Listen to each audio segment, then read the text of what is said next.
Bueno, ahí la vemos a Marina. Vamos a comenzar. Bueno, buenas tardes de nuevo a todos, a todas. 2 minutos rápidamente contextualizar y después darle la palabra a nuestro rector para que presente a nuestra invitada de hoy. Contarles brevemente, paso a agradecerte Marina la participación, contextualizarte un poquito el seminario a vos y a algunos que se integran hoy como charla abierta. Este es un seminario que tiene que ver con los debates de la política exterior y la cooperación internacional, que surge a partir de encuentro con los estudiantes, con las y los estudiantes, que tenían ganas de pensar la política exterior, pero pensar desde la práctica, desde lo que la hacen, ¿sí? de aquellas personas que son protagonistas. Entonces, bueno, nos desafiamos de hacer una propuesta en este sentido.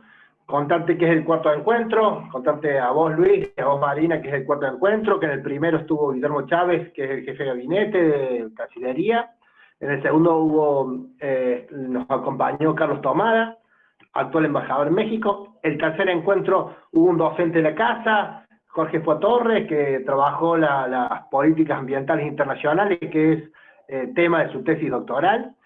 Y en este cuarto encuentro tenemos la suerte y le agradecemos mucho que nos acompañe Marina Carreri, quien es presidente de Casco Blanco y la primera mujer presidente de Casco Blanco. Yo le voy a dejar la presentación formal a nuestro rector, Luis Negretti, que le agradecemos, Luis, tu participación y acompañarnos, como siempre, acompañarnos en estos desafíos. Luis, todo tuyo. Bueno, muchas gracias, Gabriel, muchas gracias, Marina, a todos los presentes, bueno, al decano que ya lo saludé, a las secretarias del Instituto de Ciencias Sociales, a los y las estudiantes, los y las docentes que nos acompañan. La verdad que es un placer y un honor presentarla a Marina, no sin antes hacer una muy, pero muy breve reflexión. Cuando me invitaron a hacer esta presentación sobre cooperación internacional, inmediatamente reflexioné qué podía decir en esta ocasión, descontando que obviamente no soy especialista en el tema, ni siquiera he leído demasiado al respecto, pero no sé por qué, pero algo tendrá que ver. Inmediatamente cuando pensé en cooperación internacional, me acordé de la discusión actual acerca de los méritos individuales. Entonces vieron que hoy está en cuestión y cíclicamente vuelve este tema a la agenda de las distintas discusiones, de los medios de comunicación. Y el otro día el presidente dijo algo que es absolutamente cierto y que obviamente no lo inventó él, hace mucho tiempo que se viene diciendo, ¿no? Que aquel que puede ser el menos capaz, pero que vive en un ámbito donde hay recursos y hay posibilidades, tiene mucha más factibilidad de llegar al logro de objetivos y al éxito, entre comillas, que aquel que es mucho más capaz, pero que no tiene la posibilidad del acceso a esos recursos. Indudablemente que no es que estemos poniendo en cuestión la importancia de los méritos en los distintos ámbitos. De hecho, las universidades somos espacios tradicionalmente meritocráticos. Aquí nos acompañan muchos y muchas estudiantes que están cursando carreras. Están en una carrera que no sabemos contra quién es, si es contra otros, contra otras o contra uno y una misma, pero es una carrera y los méritos son importantes y premiamos a aquellos que aprueban con notas altas y le damos una medalla al que consigue el mejor promedio a lo largo de la carrera y lo hacemos acreedor a llevar la bandera nacional. Es un sistema tradicionalmente meritocrático. Para acceder a espacios hay que rendir concursos, pero indudablemente que los méritos no lo son todos. La solidaridad es indispensable para el hombre y para la mujer desde el momento que ha decidido vivir en sociedad, porque, como dije recién, los méritos no pueden ser la única variable para llegar al acceso de las distintas compensaciones y mucho menos cuando se trata de la satisfacción de las necesidades más básicas. En el contexto internacional debe ocurrir exactamente lo mismo. Creo yo que hoy, más que nunca, el mundo produce riquezas que hace 50 años, 100 años, no se producían. Hay suficientes recursos para satisfacer las necesidades de cada una y cada uno de los habitantes de este planeta. Pero ustedes saben que hay riquezas que son obscenas y hay miles de millones de personas que pasan necesidades básicas. En ese contexto lo mismo pasa con los estados. Hay estados que son muy ricos porque tienen las posibilidades naturales, culturales, históricas, y hay estados que pasan necesidades, que son muy pobres. En ese sentido, como lo es para la sociedad, también debe serlo para el concierto internacional la necesidad de la cooperación, porque además son situaciones muy cíclicas. Naciones que otrora eran muy poderosas, muy ricas, luego cayeron en desgracia y fueron muy pobres, y luego, tiempo después, volvieron a ser ricas. Entonces, si no se genera un sistema donde la cooperación haga posible el no sufrimiento tan brusco de estos ciclos, no va a ser posible una sociedad internacional justa. Como decía recién, para mí es un placer presentar a Marina Cardelli para la continuidad de estos debates actuales en política exterior y cooperación. Marina es lingüista, realizó tareas de investigación en asuntos de globopolítica en la UBA, pero también ha trabajado en otras universidades, docente de semiología y estudios del discurso en la Universidad Nacional del Arte y en la Universidad Nacional de San Martín. Es codirectora del Centro de Formación y Pensamiento General. Es integrante de Agenda Argentina.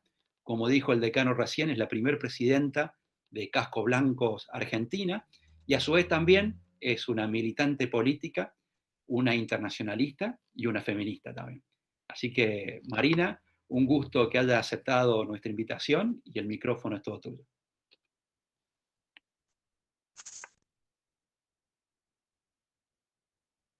Bueno, muchísimas gracias por la invitación. Muchísimas gracias a todas y a todos. Muchas gracias, Gabriel. Muchas gracias, Luis. Muchas gracias a la Universidad en general. Voy a compartir una caracterización de la situación política y social internacional y algunas proyecciones post-pandemia, ¿no? Como el seminario plantea o al debate que convoca. Y sobre todo desde el punto de vista de las necesidades humanitarias que hay en el mundo y que hay en América Latina. Está claro que hay un antes y un después de la pandemia de COVID desde varios puntos de vista, desde el punto de vista de la situación económica internacional, desde el punto de vista de las relaciones multilaterales, de las relaciones entre países.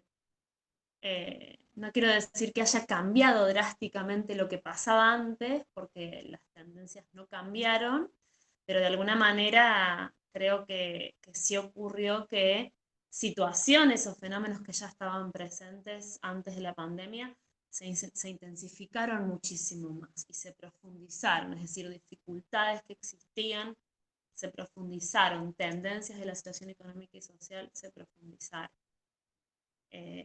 Y como bien decían recién, está claro que vivimos en un mundo que creo que está lleno de tensiones y es fenomenalmente injusto, ¿no?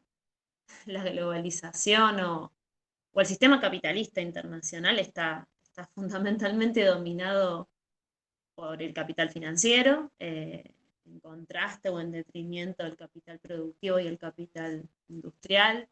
Estamos en una creciente guerra económica entre Estados Unidos y China, y creo que eso ya ha sido ampliamente caracterizado en muchos ámbitos de debate internacional y el impacto que eso tiene sobre nuestras economías, que son economías dependientes. Nuestra inserción en el comercio internacional y en el capitalismo internacional es de esas características, es dependiente, con el riesgo, ¿no? de no construir una relación de dependencia doble. Y desde el punto de vista de las instituciones internacionales, creo que está claro que hay una crisis muy, muy fuerte del multilateralismo. Esto también se ha planteado con fuerza, por lo menos el multilateralismo que solíamos conocer, ¿no? La Asamblea de las Naciones Unidas que está desarrollándose en estos días y en la que tuvimos a nuestro presidente Alberto Fernández también dirigiendo unas palabras, mostró a algunos de los jefes de Estado más importantes del mundo y de la región en una clara política de ataque o de erosión de los espacios multilaterales, erosión de la OMC, de las Naciones Unidas. Y lo que está claro es que países como la Argentina, que tenemos una relación de subordinación estructural, y otros países quizás hasta de características similares, el multilateralismo o el ámbito multilateral nos permite debatir en mayores condiciones de igualdad, ¿no? Y que eso se debilite también nos debilitan las posibilidades de decir, de hablar y de que primen nuestras posiciones. Y creo que por eso justamente justamente el llamado de nuestro presidente a reconstruir relaciones multilaterales sobre la base de cooperación y de nuevos valores tiene que ver con eso, ¿no? De fortalecer eh, esos espacios. Lo que de ninguna manera significa que siempre sea un ámbito de justicia y de consenso, ¿no? Está claro que en todos los espacios de poder están condicionados por relaciones de fuerza y por relaciones de poder en las que la definición y la orientación de las mayores economías ha sido siempre muy importante. Pero bueno, las condiciones de debate son otras y eso hoy está en crisis. Y el neoliberalismo como proyecto económico, como proyecto social, como proyecto ideológico, como proyecto cultural, también está en crisis, pero no necesariamente con alternativas, ¿no? Y eso se nota en un deterioro muy importante de las democracias, eh, el crecimiento muy importante de la polarización política en muchos escenarios políticos, no solamente un problema de la Argentina, la polarización, también hay polarización en Brasil, también hay polarización en Venezuela, también hay polarización, un proceso de polarización en Chile, también en Estados Unidos, también podemos hablar de eso en los escenarios de Europa, en Francia, es decir, hay una tendencia cada vez más fuerte a procesos de polarización respecto de las posiciones políticas. eh, y eso en Argentina, por supuesto, que se multiplica y se complejiza, no solo en Argentina, sino en el resto de América Latina, por fracturas sociales muy importantes atravesadas por la desigualdad económica y social, ¿no? A la fractura social en términos económicos se le suman muchas veces fracturas simbólicas y políticas en términos de polarización de posiciones, ¿no? Con lo que a veces se le llama las democracias cada vez más debilitadas o democracias de baja intensidad.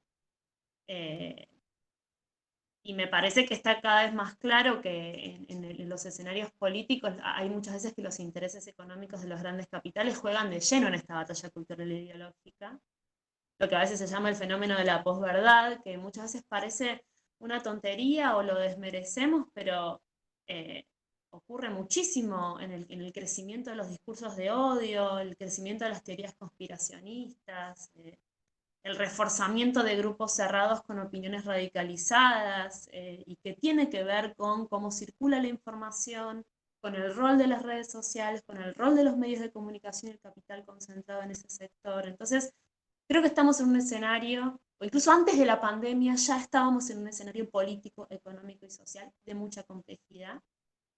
Y sobre esa situación impacta la pandemia, ¿no? Sin hablar de la situación política y económica específica de la Argentina. Pero en ese contexto llega la pandemia, en un contexto de conflictos bastante intensificados. Y cuando pensamos en el impacto de la pandemia, bueno, está claro que el impacto económico es muy importante. No solo económico, sino también político, social, hasta psicológico, ¿no? De la población. Ya se ha planteado que se vio que el mundo no estaba preparado para amenazas biológicas como las que estamos enfrentando. Ni desde el punto de vista económico, ni desde el punto de vista social, ni desde el punto de vista sanitario.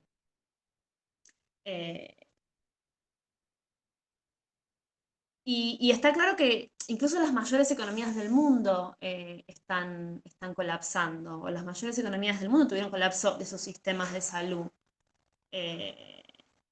Y los números son bastante duros, ¿no? Las caídas del 20% en las economías, un promedio del 20%, Y el impacto fue mucho más importante donde ya había vulnerabilidades, ¿no? Vulnerabilidades que a veces es un eufemismo. Pobreza, desigualdad, infraestructuras precarias, problemas de vivienda, problemas de agua y saneamiento, ¿no? Me parece que las desigualdades donde preexistían, la situación fue más grave, ¿no? En lo que refiere a recursos, a infraestructuras, tecnología, eh, capacidad de autoabastecimiento alimentario, ¿no? Justamente los países que tenían problemas de abastecimiento alimentario o de acceso a ese tipo de cosas se vieron mucho más afectados eh, y se están viendo mucho más afectados.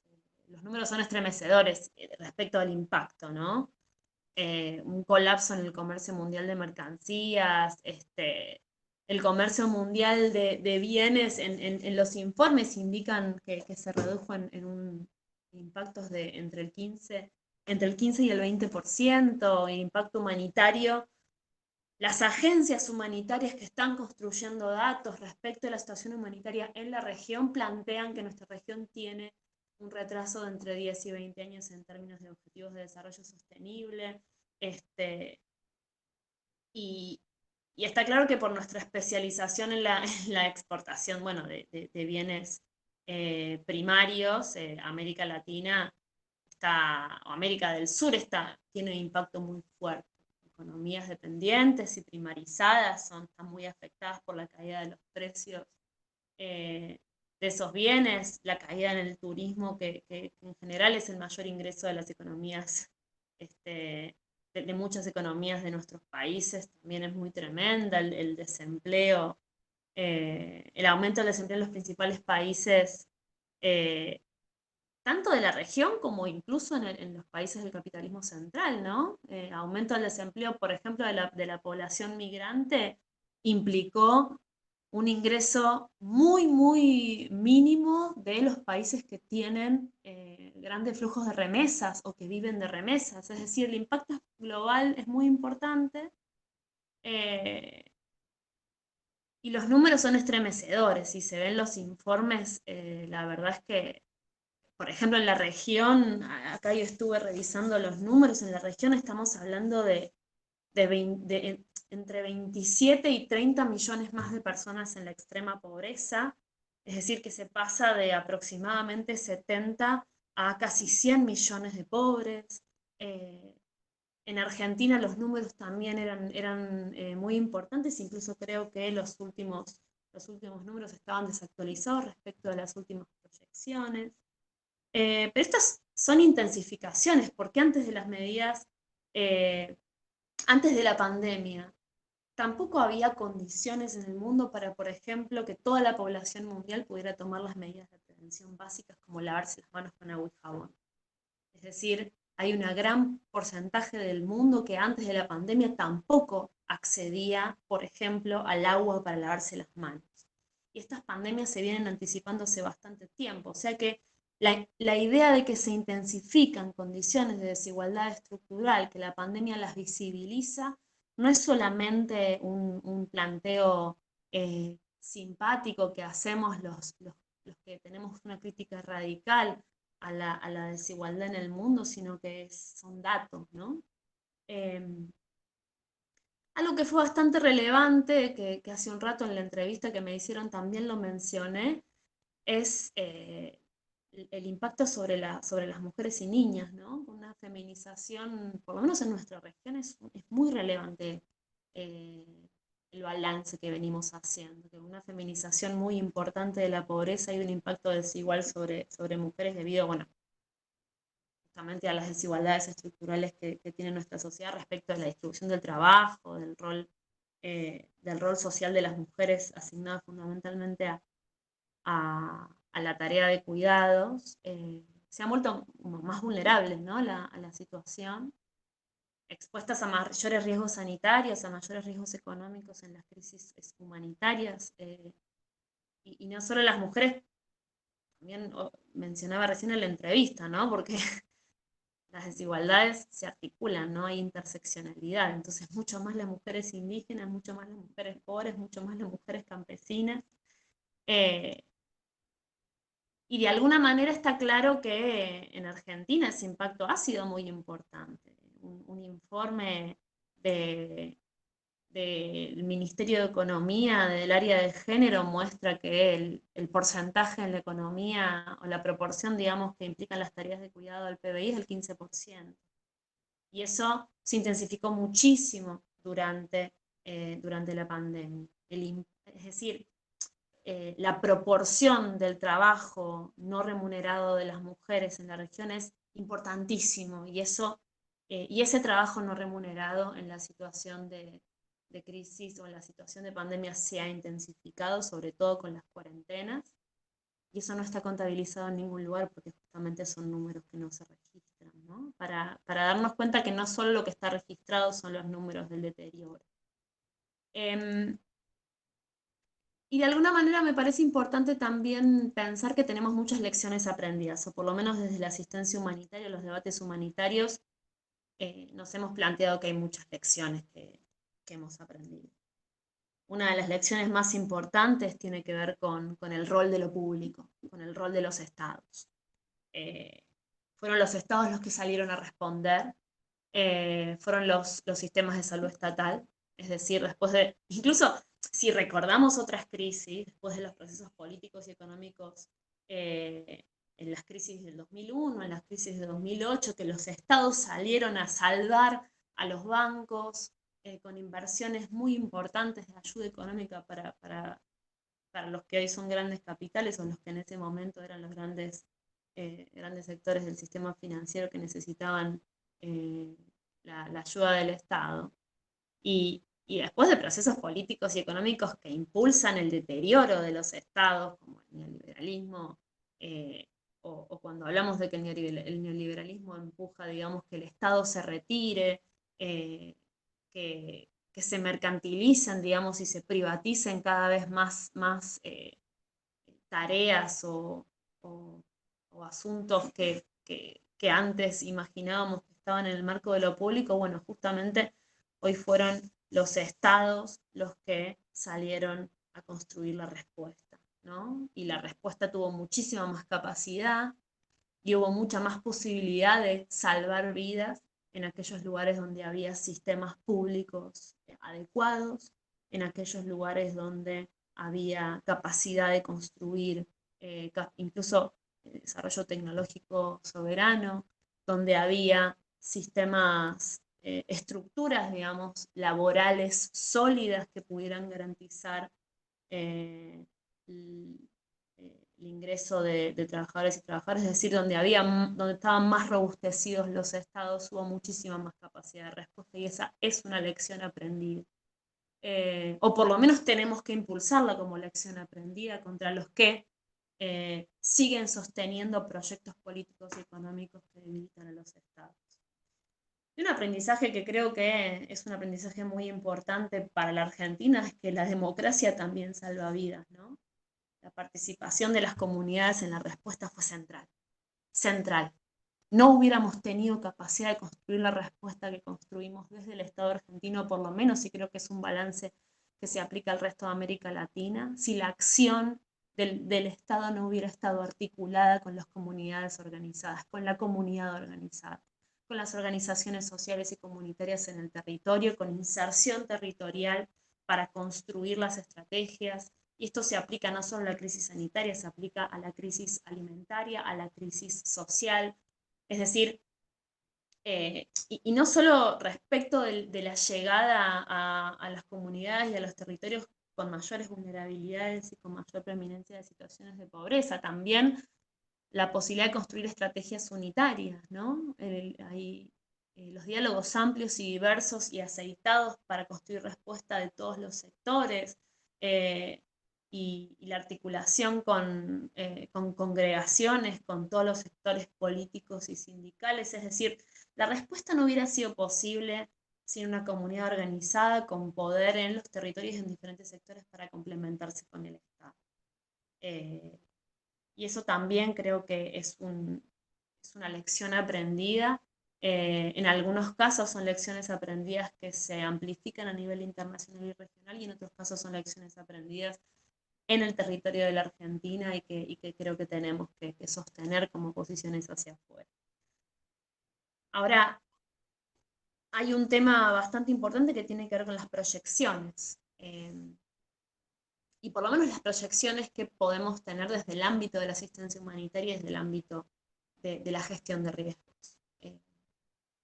La única certeza que tenemos en términos de desastres desde hace más de 20 años es que vienen aumentando su frecuencia, su severidad, producto de la acción humana. Los números que tenemos, digamos que son los números que muestra la Oficina de Naciones Unidas para la Coordinación de Asuntos Humanitarios, OCHA, indica que en América Latina y el Caribe es la segunda región más propensa a desastres socionaturales del mundo, con 152 millones de personas afectadas acá tengo los números, por 1.205 desastres desde el año 2000. Son números de 2020, pero no están incluyendo la pandemia. Esto implica, o sea, incluye crisis climáticas que son recurrentes, inundaciones, sequías, deslizamiento de tierras, pérdidas económicas millonarias que producen esos desastres.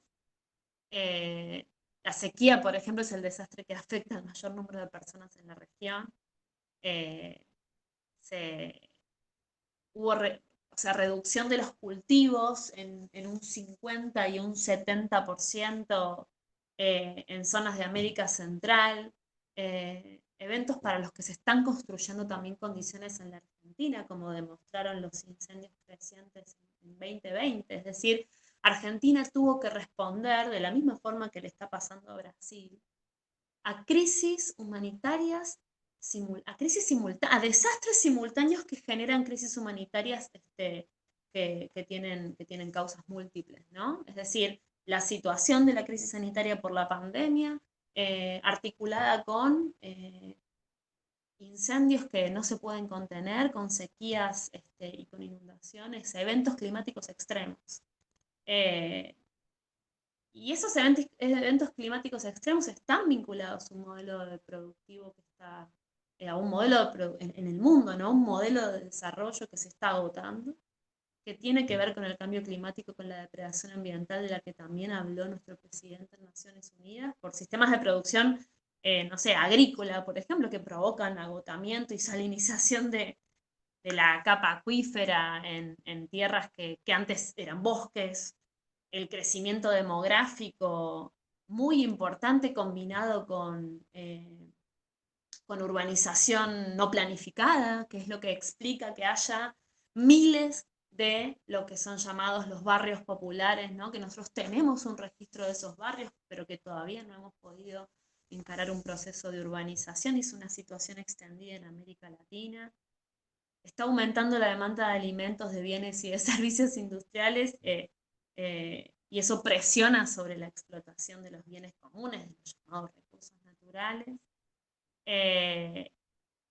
Y bueno, es fundamental la mejora de los sistemas de respuesta, pero lo que está pasando con esta pandemia es que eso se intensifica y está claro que las crisis de magnitud son de magnitud planetaria y ya son inevitables. Y el conocimiento de que esos riesgos existen, prepararnos para esos riesgos, desarrollar sistemas de gestión de esos riesgos que nos puedan decir, bueno, es posible que vengan incendios. La sequía va a determinar incendios muy importantes en este trimestre. ¿Cómo nos vamos a preparar para ellos? Bueno, con una amenaza biológica también podríamos construir condiciones para la próxima. Va a haber más. No solo se trata de, porque a veces los balances nos implican no solamente analizar lo que pasó, el impacto que tuvo, sino también cómo nos preparamos para la próxima, porque va a haber otras. Entonces tenemos que pensar cómo terminamos de responder a una situación que hoy está en Argentina, por ejemplo, en su pico y tiene el epicentro en América Latina, cómo pensamos la salida y la reactivación económica, cómo va a impactar eso en las relaciones internacionales, pero también saber que nos tenemos que preparar para la próxima, es decir, que ya no tenemos tanto tiempo. Desde el punto de vista humanitario sabemos que eso significa que va a aumentar la demanda de asistencia humanitaria, tanto aquello que se prevé desde el ámbito multilateral como en los gobiernos, ¿no? Vamos a tener un aumento muy importante de la demanda de asistencia, porque la pandemia profundizó la situación de regiones y países que ya se encontraban atravesando crisis y que ya tenían demanda, conflictos prolongados y desastres, como dije, eh, y que hoy eso se multiplicó. Entonces, América Latina, que no estaba incluida en el mapa humanitario internacional, porque por lo general son países de ingresos medios. Argentina y muchos países de la región son países de ingresos medios, entonces no son países que accedan, por ejemplo, a fondos de la cooperación internacional, los fondos no reembolsables. Al contrario, en otros momentos en los cuales había otra situación más allá de la desigualdad sostenida del continente, en general a esos fondos accedía, al mapa humanitario ingresaban los países más pobres, ¿no? Los países de menores ingresos. El otro día en un seminario sobre asistencia humanitaria, justamente algunos representantes de la Oficina de Naciones Unidas decían que en otro momento ningún país de ingresos medios quería ser parte del mapa humanitario internacional. Decían, no, yo no quiero estar en esa lista de los países que reciben asistencia humanitaria. No quiero ser África, decían, con una estigmatización también, ¿no? Situaciones de pobreza extrema. Y la verdad es que hoy esa situación se está construyendo, ese escenario en nuestra región. Se están construyendo, está creciendo muchísimo, de a millones las situaciones de hambre severa en la región.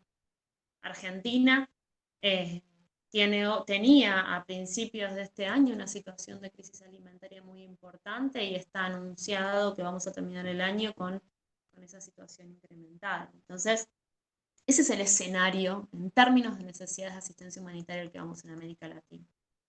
Y eso también marca una etapa nueva para Cascos Blancos, para los organismos de asistencia humanitaria internacionales y para el Organismo de Asistencia Humanitaria Internacional de la República Argentina, porque la única forma que tenemos de mejorar y de multiplicar la asistencia en la región es con cooperación, es con trabajo sostenido que fortalezca las capacidades estatales, es con solidaridad y como les decía recién, sobre todo con complementariedad. La verdad es que sin un escenario de cooperación regional es muy difícil que podamos dar respuesta a las necesidades humanitarias de nuestros pueblos.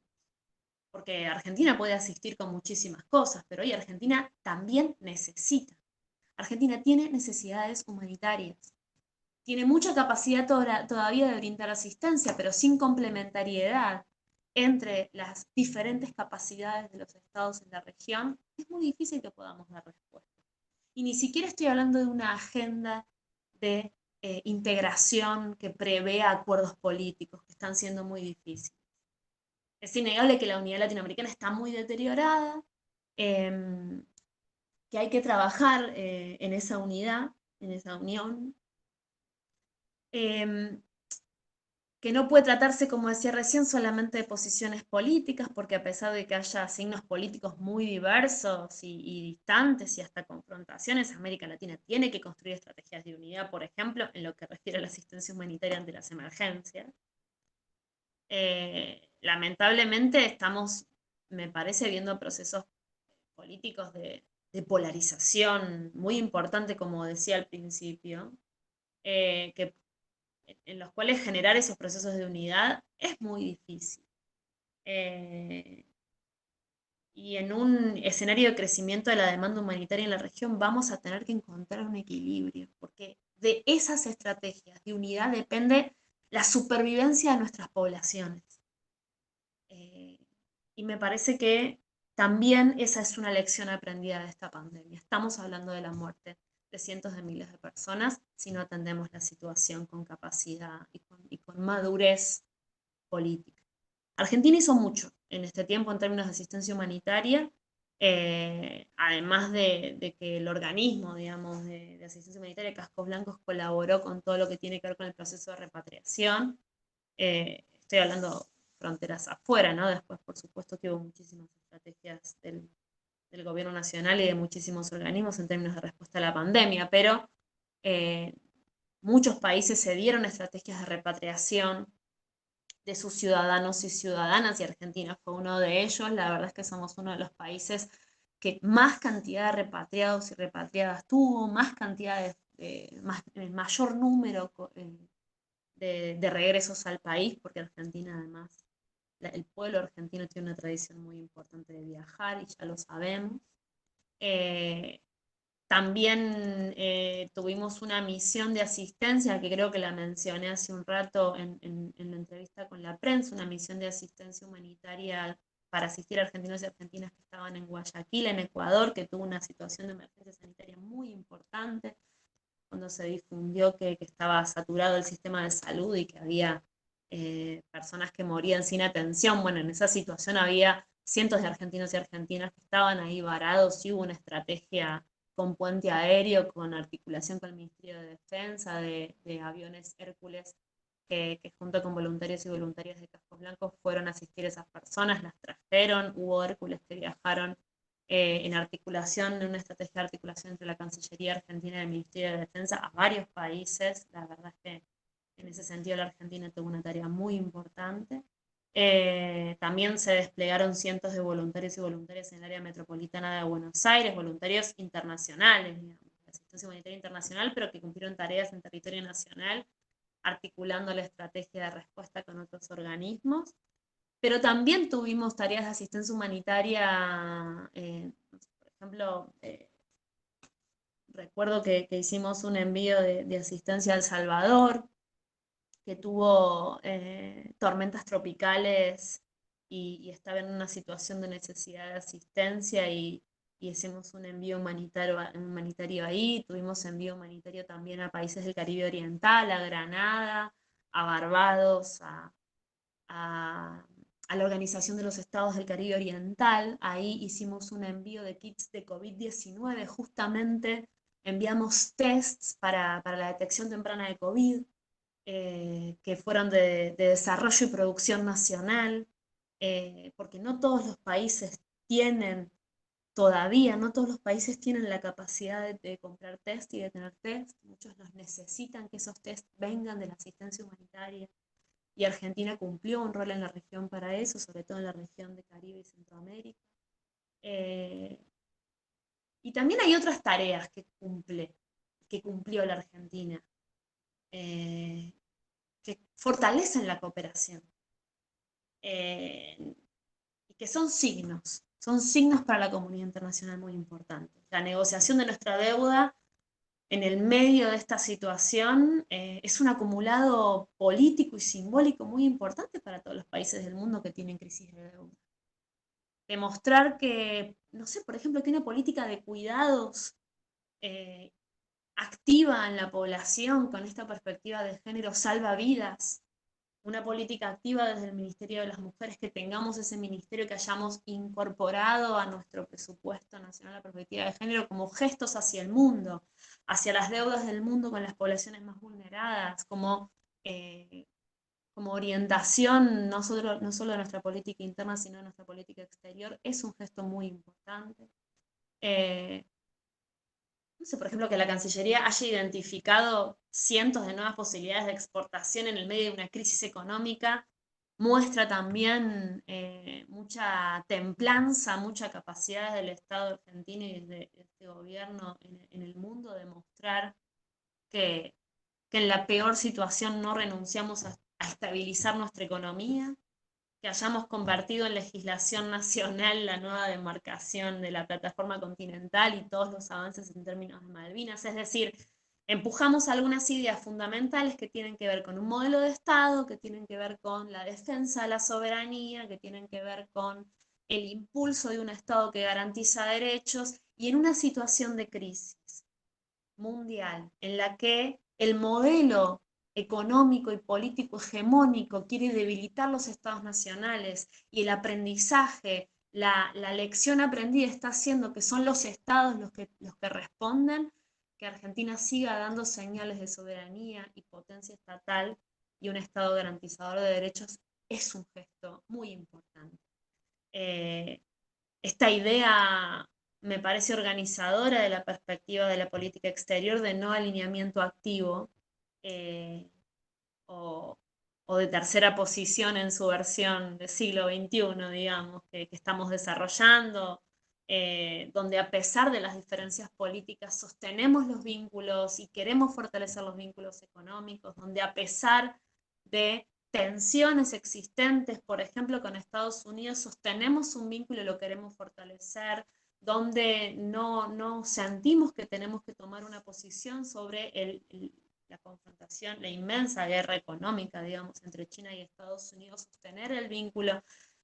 Eso, además de ser una definición de la Argentina, es también una estrategia de supervivencia. De alguna manera vamos a un mundo donde las tensiones se van a intensificar y se van a profundizar y no tenemos que perder la templanza y la capacidad de ver cuáles son los intereses de la Argentina y de América Latina para una inserción más justa a un mundo que va a ser más injusto. Y respecto a la gestión del riesgo, y no me quiero extender mucho más, desde los estudios de la gestión del riesgo hablamos de resiliencia, como algo estratégico y pendiente para repensar un nuevo ordenamiento social y económico. Y fundamentalmente la resiliencia es cuando un sistema o una comunidad están expuestos a una amenaza, tienen la capacidad de resistir, ¿no? O de absorber los efectos o de recuperarse.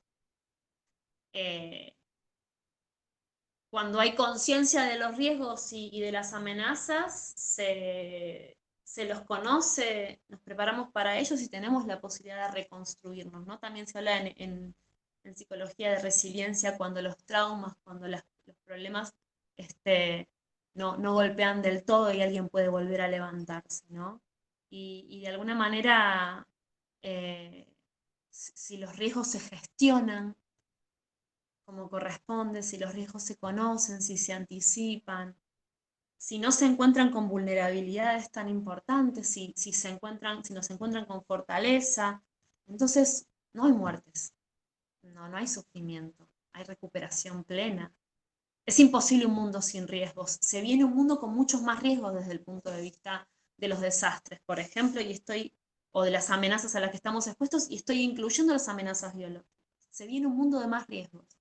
Es imposible un mundo sin riesgos. Ahora la pregunta es, me parece, ¿cuántos riesgos estamos dispuestos a correr como sociedades? ¿Y en nombre de qué prioridades?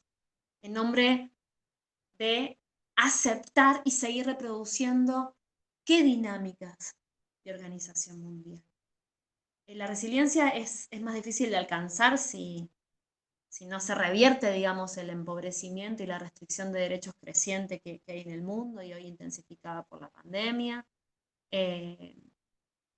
Uno de los saldos más importantes de la pospandemia, entonces, si nos obliga a hablar de Estado social, garante de derechos, si nos obliga a hablar de democracia, también me parece que habilita, que activa una discusión pendiente sobre la resiliencia.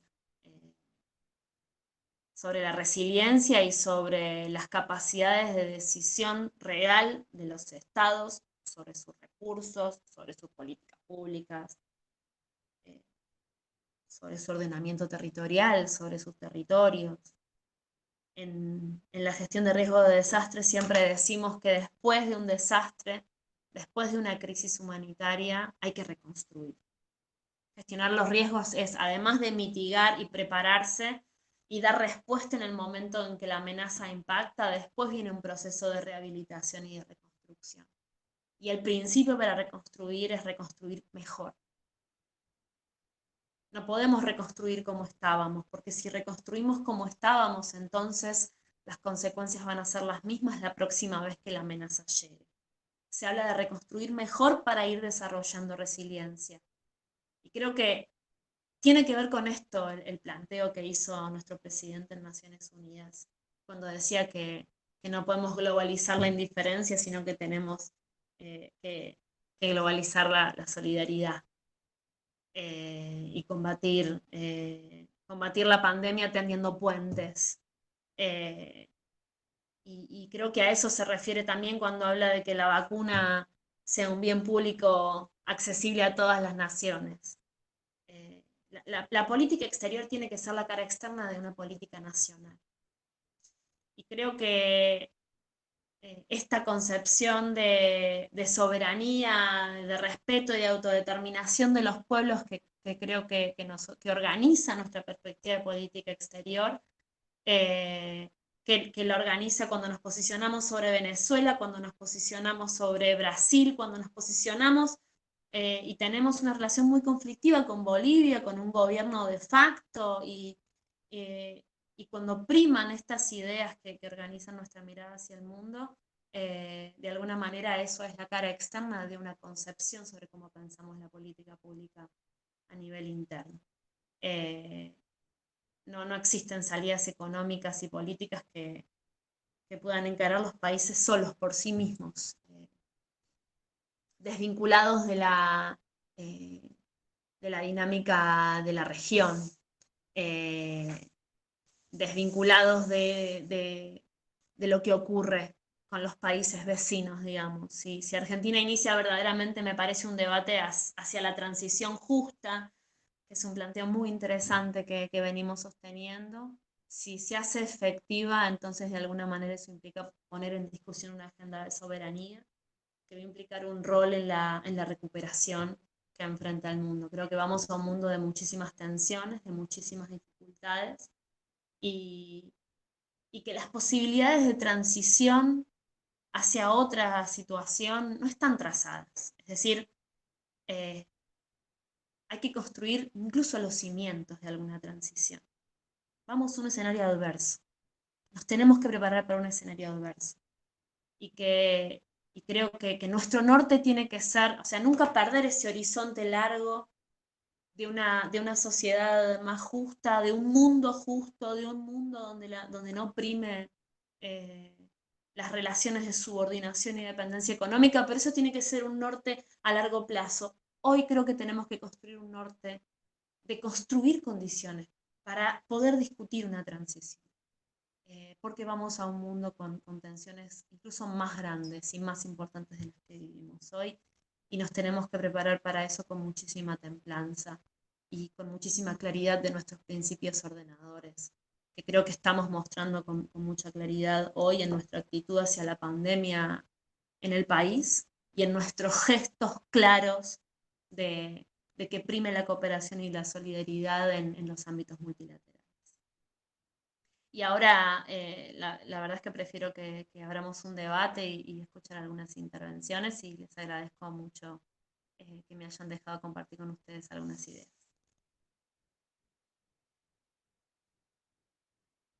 Muchísimas gracias, Marina, muchísimas gracias, muy clara. Hay algunas preguntas, si quieren les leo primero algunas de las que están en el chat y después el que quiere preguntar también puede abrir el micrófono.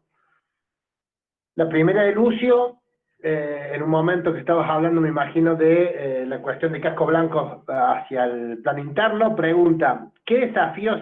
Él dice, primero dice, excelente punto, ¿qué desafíos urgentes o políticas debería encarar cascos blancos en el plano interno, sobre todo de frente a los modelos productivos, especialmente el agrícola, ganadero y minero?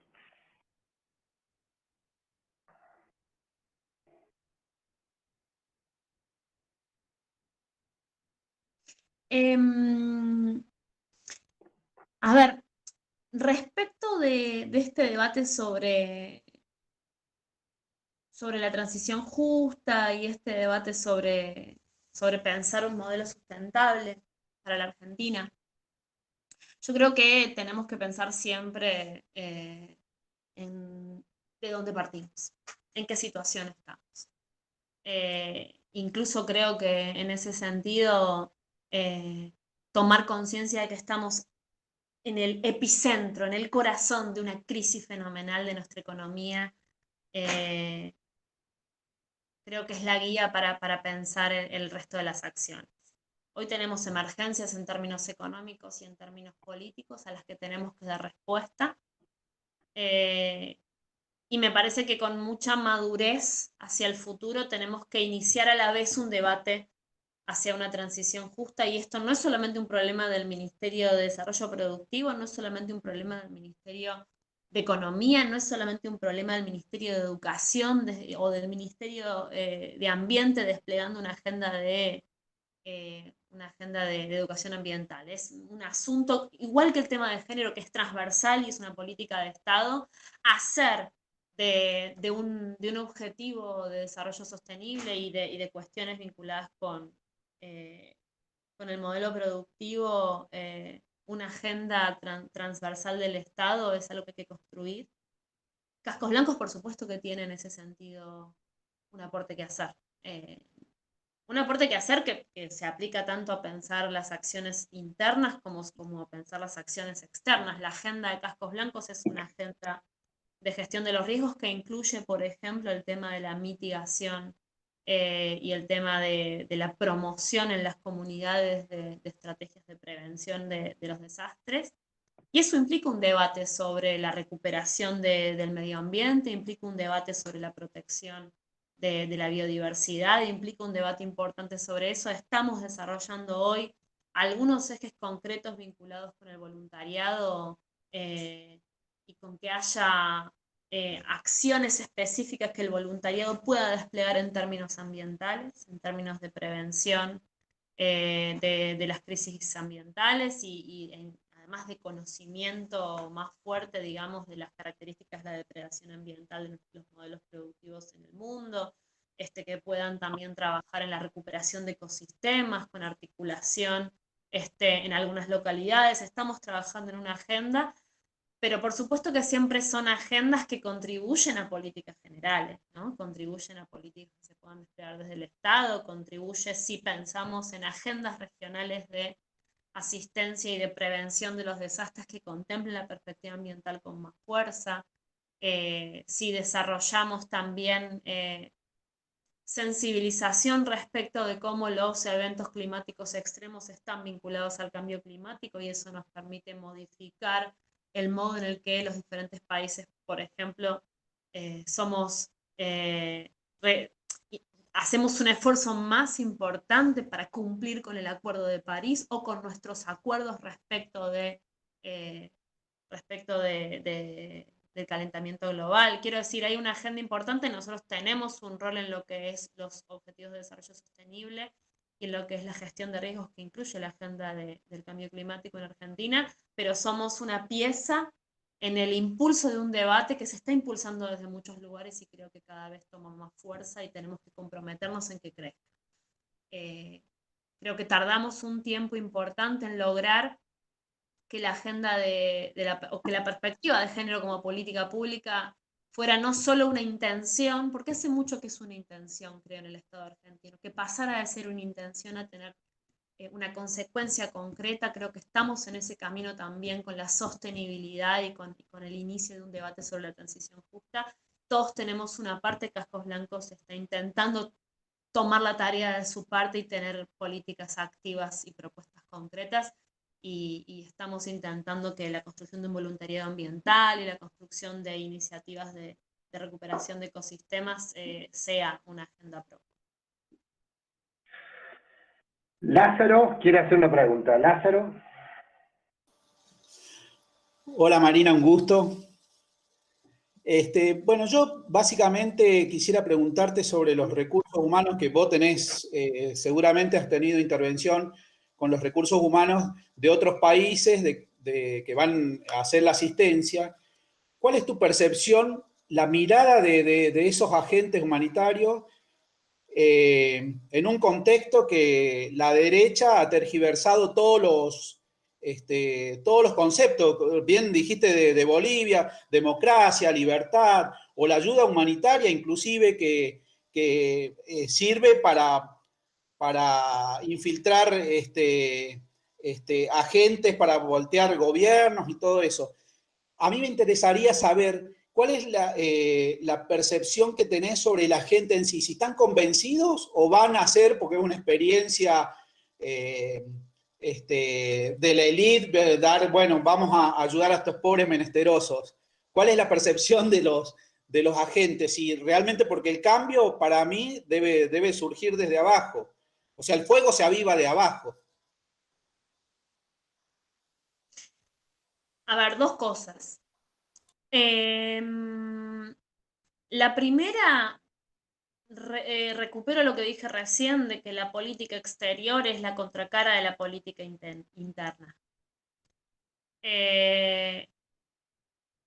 Un Estado que no tiene entre sus principios la defensa de la soberanía, la defensa de la autodeterminación de los pueblos, la defensa de los procesos de integración y que no empuja eso en todos sus ámbitos, tampoco lo empuja desde el punto de vista de la asistencia humanitaria. Le doy un ejemplo muy concreto. En la administración anterior, los cascos blancos no participaron de la iniciativa de intromisión al territorio venezolano que se planificaba desde la frontera colombo-venezolana de casualidad. Tuvieron la intención de hacerlo. No es lo mismo la asistencia humanitaria que el injerencismo humanitario. Eso hay que tenerlo muy claro. Existe, digamos, leyes internacionales para la asistencia humanitaria. Existen principios humanitarios que nos instan a la neutralidad, a la independencia operativa, a la imparcialidad. Cuando la asistencia humanitaria ingresa a un territorio de conflicto, por ejemplo, tiene que garantizar neutralidad, tiene que asistir a las personas por su necesidad sin estar comprometida con las partes en conflicto. Es decir, hay mucha agua que ha pasado bajo el puente respecto de la asistencia humanitaria. Argentina tiene que reconstruir una fortaleza de un organismo humanitario que demuestre el respeto, el mismo respeto por la soberanía y por esos principios en todos lados. Y de alguna manera, la experiencia que no la tengo personalmente, porque como ustedes saben, yo llegué al organismo el 28 de febrero, pero la experiencia acumulada del organismo muestra que hay en muchos lugares un gran compromiso por la asistencia y hay principios que por supuesto que a veces se respetan y a veces no, según los actores, pero por ejemplo dejar capacidad instalada y fortalecer a los estados y a las capacidades locales de respuesta es uno de los principios de la asistencia. Ayudar en lo que haga falta y después retirarse, ¿no? Y retirarse y dejar capacidades instaladas. Como todo, me parece en las relaciones internacionales o como todo está atravesado por las posiciones políticas. Nosotros tenemos que empujar una asistencia respetuosa de la soberanía y respetuosa de los procesos políticos genuinos de aquellos países que necesitan asistencia. Cuando se brinda asistencia humanitaria hay algo que no se puede evitar, que es la desigualdad absoluta entre quienes reciben la asistencia y quienes la brindan. El que recibe la asistencia está en una debilidad estructural. Entonces, si nosotros no tenemos como prioridad los principios de soberanía de los pueblos, de autodeterminación, si eso no orienta todos nuestros vínculos con cooperación y con solidaridad, la asistencia humanitaria puede, sí, debilitar aún más las condiciones de quien recibe esa asistencia. Entonces, fortalecer los principios en el ámbito de lo multilateral, creo que es una tarea que desde muchas de las agencias es un principio muy trabajado. Nosotros articulamos con muchos de los actores, con OCHA, con muchos actores, y la verdad es que las tareas de muchos de los trabajadores y trabajadoras humanitarios es loable, es con mucha entrega, es con muchísimo compromiso con las necesidades humanitarias. Y la verdad es que hemos estado teniendo en este tiempo muchos intercambios de lo que les decía, las lecciones aprendidas, ¿no?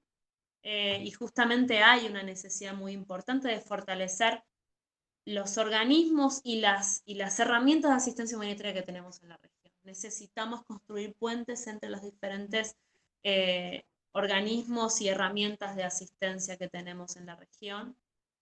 Vamos a un mundo en el que las necesidades van a ser tantas que no podemos depender de la asistencia centralizada, por ejemplo, de los países centrales, es decir, con tanta distancia física, muchos desafíos, pero coincido con vos que en la política, en la política exterior, en asuntos humanitarios, el respeto y el compromiso con la soberanía y con la autodeterminación tienen que ser los principios rectores, y a pesar de que haya muchos acuerdos a nivel internacional, muchas veces eso no ocurre, y la garantía yo creo que es una posición política muy clara que nuestro Estado tiene, y que tenemos que disputar siempre y trabajar siempre para que crezca esa posición en todos los organismos que tienen alguna tarea humanitaria. Gracias, Marina. Ahí hay una pregunta de César. Me parece que las respuestas de reacción de Marina pueden dejar satisfecho, pero le damos la palabra a César si quiere repreguntar o preguntar de alguna otra manera, o con lo que acaba de contestar Marina.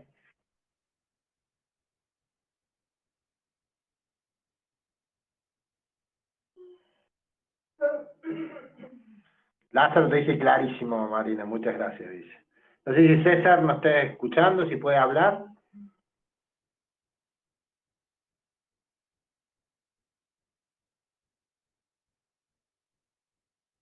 Ah, no manda el micrófono, dice César. Capaz que en el chat.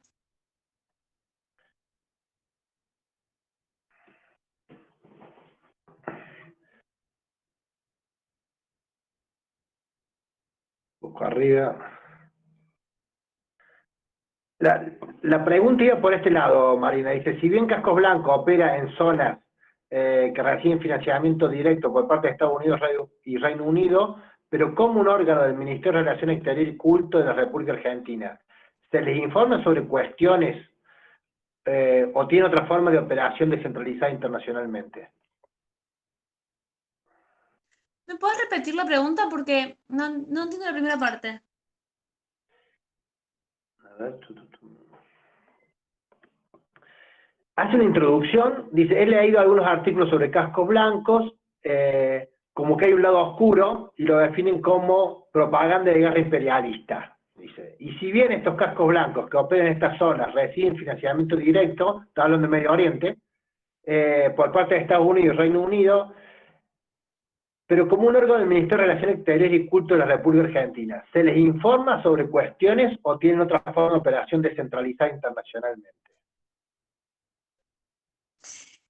Yo, para responder a eso, los quiero convocar a ustedes y las quiero convocar a una acción patriótica, a una patriada, que es defender nuestro Estado y nuestro organismo de asistencia humanitaria internacional.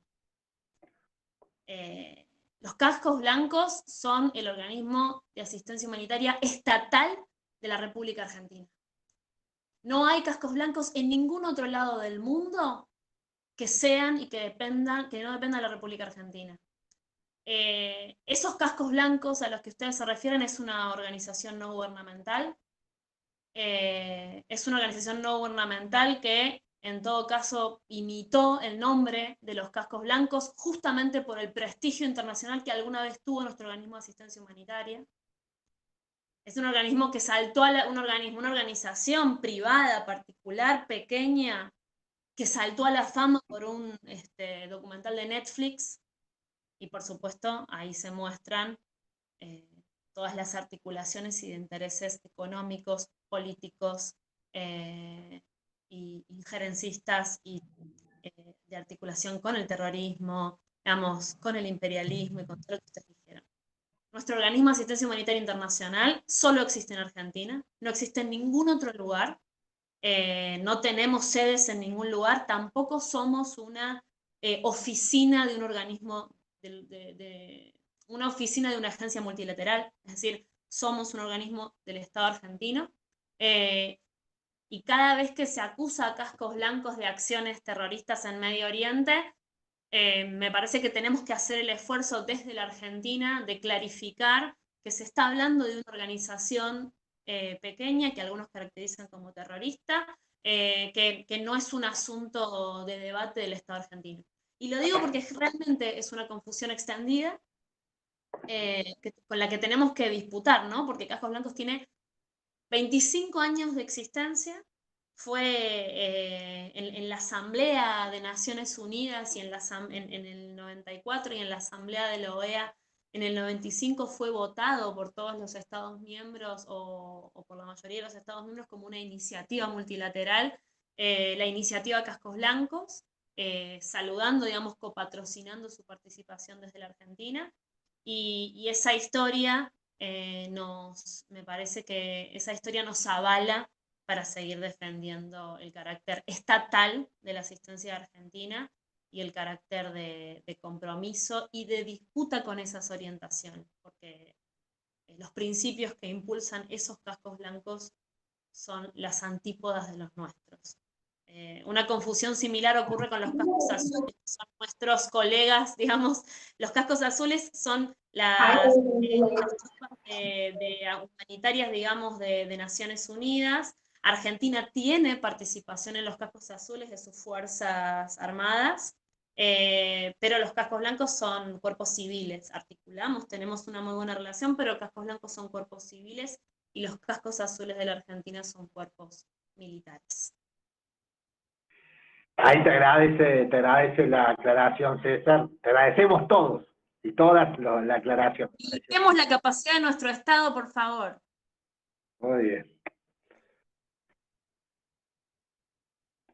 Bueno, no sé si alguien más quiere preguntar.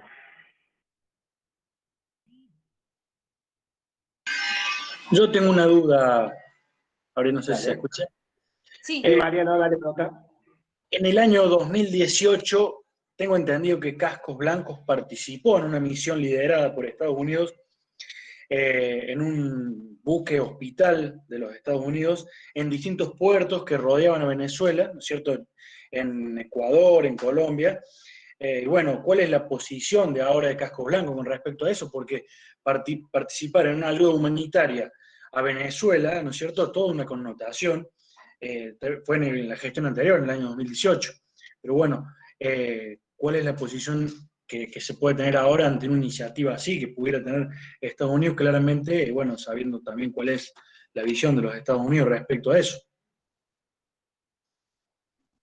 Sí, efectivamente, digamos, la apuesta internacional o la posición del Estado argentino de la administración anterior respecto a los Estados Unidos e incluso respecto del debilitamiento activo, o sea, haber trabajado activamente por el debilitamiento de la integración regional, se expresó en muchos ejes y en muchas políticas, entre ellas la política de asistencia humanitaria internacional. Como les dije, había una actividad o una intervención muy activa en lo que era la denuncia, digamos, con otros organismos de la situación de Venezuela, no solamente respecto de las necesidades humanitarias que efectivamente tienen todos los países y Venezuela incluida, sino con esa política, como dijimos, injerencista, ¿no?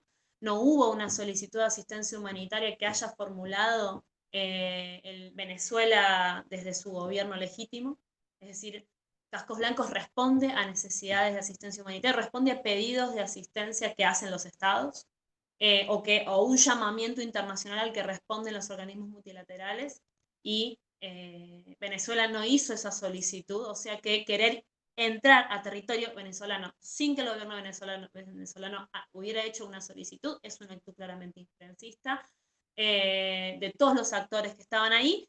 Cascos Blancos, insisto, no participó de eso por razones logísticas, pero la intención política estaba, y la participación en el buque hospital de la Armada Norteamericana también era una de las articulaciones que se impulsaban desde la administración anterior, y la verdad es que la gestión actual, o por lo menos nuestro equipo, no solamente que no tiene pensado articular su tarea humanitaria con personal militar de los Estados Unidos en la región, sino que priorizamos las acciones de integración regional con consentimiento soberano de los estados, y además priorizamos que esas herramientas siempre sean, más allá de que podamos articular con experiencias tropas de paz o que podamos articular en algunos contextos donde hay personal militar, la verdad es que el trabajo más importante de Cascos Blancos es en ámbitos civiles. Por tradición humanitaria y porque solo en lugares donde hay conflictos, donde hay procesos de paz, es que se articula con fuerzas militares, si no, son contextos de asistencia civil. Cascos Blancos es un cuerpo de voluntarios civiles de la Argentina. Muchas gracias. Gracias, Marina. Vamos una más, después buscamos el cierre. Dice el profesor Pedro Soldera, pregunta: felicitaciones, Marina, por todos tus logros de militancia constante. Desde compartir su disciplina académica, ¿qué opinión te merece Noam Chomsky y su proyección apocalíptica sobre la situación global actual? Chomsky. A los lingüistas que nos dedicamos a la política, Chomsky como que es como un personaje que nos acompaña, ¿no? Nos guste o no lo que dice, desde la política o desde la lingüística, porque algunos, por ejemplo, yo me dedico a otra área de la lingüística y leer a Chomsky en nuestra formación básica fue un desafío muy importante porque es uno de los lingüistas más importantes del siglo, pero de un área de la lingüística muy compleja. Y la verdad es que, a ver, yo no convalido, no comparto en general las perspectivas apocalípticas, porque creo infinitamente en la lucha, en los procesos de lucha y en la lucha de los pueblos. O sea, creo que los procesos de resistencia popular y de lucha son muy importantes. Aún en los momentos de mayor adversidad, los pueblos encuentran su camino, y yo de eso estoy segura. Entonces, incluso sabiendo las proyecciones de desastres naturales y ese tipo de cosas, no pierdo la esperanza. La verdad es que creo que los aportes como los de Noam Chomsky, que tienen muchísimos datos, muchísimo registro de la avanzada armamentística de Estados Unidos en el mundo, muchísima información que además creo que se dedica a ese registro, a veces construyen escenarios que se parecen a los discursos o a las lecturas más conspiracionistas, digamos. No digo que lo sea, porque creo que tiene trabajos bastante serios, pero una idea más conspirativa de núcleos de planificación del poder mundial, y la verdad es que creo más en procesos y en dinámicas que tiene el sistema capitalista. Creo en proyectos de hegemonía económica y política de algunas economías del capitalismo central, de algunas economías por sobre otras, y que eso se revierte con disputa política en el plano internacional y con la lucha de los pueblos, digamos. Pero bueno, sí me parece una lectura muy importante para construir diagnósticos, pero no hay que perder nunca la esperanza. Gracias, Marina, y te agradece el profesor Soldera. ¿Alguna pregunta más? Bueno, entonces, si les parece, vamos buscando el cierre. Y voy al cierre con las palabras de Carolina Luna en el chat, que te agradece, dice muy claros tus conceptos, Marina, las vamos a hacer propias y todo el grupo que estamos acá participando. Muchísima claridad en tus conceptos, muchísimo compromiso en tu gestión, Marina, así que agradecerte muchísimo la predisposición desde el primer momento, esa responsabilidad que nosotros siempre admiramos, ¿sí?, de quienes gestionan, que siempre la solicitamos y la admiramos en estos casos, de estar a disposición, de poder tener una charla así con una universidad pública como la nuestra, poder sentirse interpelada por nuestros estudiantes, nuestros docentes, así que la verdad que muchas gracias por tu compromiso, ¿sí?, tu compromiso y esta posibilidad que nos diste de compartir estos minutos. Antes de darte las palabras de cierre, al resto del grupo, decirle que en los próximos 10 días tenemos también bastante movido el seminario. El 1 de octubre está Eduardo Suaín, que es el director del Instituto de Servicio Exterior de la Nación, que es el jueves que viene. el lunes 5 de octubre, la única vez que vamos a hacer un lunes, porque Jorge Tayana nos pidió que sea el lunes, entonces el lunes 5 de octubre estaremos con Jorge Tayana, ex canciller de la Argentina, y el jueves 8 de octubre estará Francisco Cafiero, así que los próximos 15 días los tenemos bien movidos. Bueno, Marina, ahora sí te damos las palabras de cierre, agradecerte nuevamente en nombre de la Universidad Nacional de Villa María, del Instituto de Sociales, y de todo el grupo de las y los estudiantes, las y los docentes que estamos compartiendo este espacio. Bueno, muchísimas gracias a ustedes. La verdad es que siempre que tengo la oportunidad de dar una clase de algo la doy porque en realidad el amor de mi vida es la docencia. Primero la docencia, no lo van a poder creer, pero primero la docencia, después la política y al final la política exterior. La política como la acción militante. Y la verdad es que me encanta. Siempre mi compromiso inclaudicable con cualquier acción que permita fortalecer la universidad pública, que la tenemos que defender más que nunca, sobre todo si queremos encarar un proceso de recuperación que es imposible sin ciencia soberana y sin universidades llenas de producción y de debate. Así que bueno, los saludo muchísimo, me pongo a disposición para todo lo que quieran y espero que encaremos juntos este proceso de visibilización de nuestro organismo de asistencia humanitaria internacional que viene de varios años de ocultamiento, de oscuridad, o de que no se lo conozca como merece ser reconocido y como nosotros merecemos que se lo conozca. Así que muchas gracias por todo y ojalá nos veamos pronto en persona. Bueno, muchas gracias, saludos a todos y a todas, nos vemos el jueves que viene, el resto. Gracias, gracias. Chau, chau. Chao.